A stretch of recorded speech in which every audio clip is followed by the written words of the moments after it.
你以后长大就会有，对。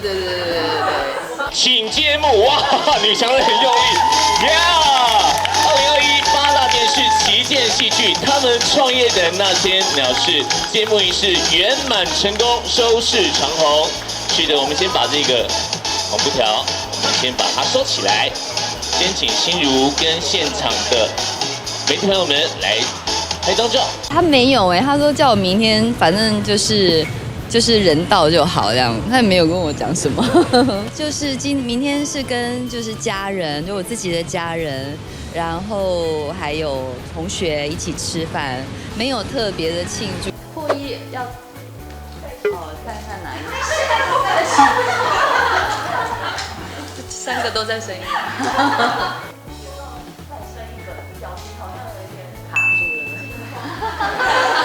卡住。有这个想法，矛盾，有一点矛盾，对。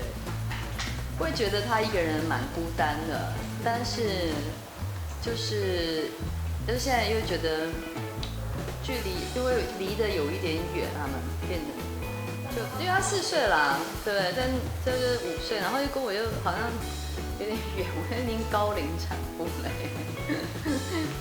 对啊，没有4岁，刚刚满4岁。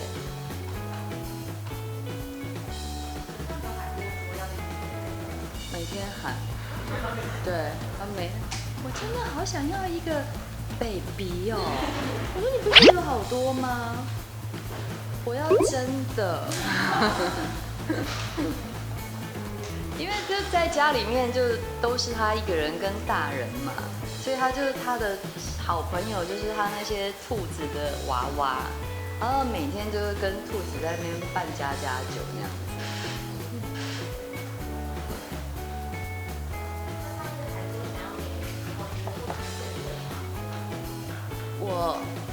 你以后长大就会有了。你以后长大就会有，对，不要着急，你以后长大就会有了。我如果现在想要，我说你现在还不够大。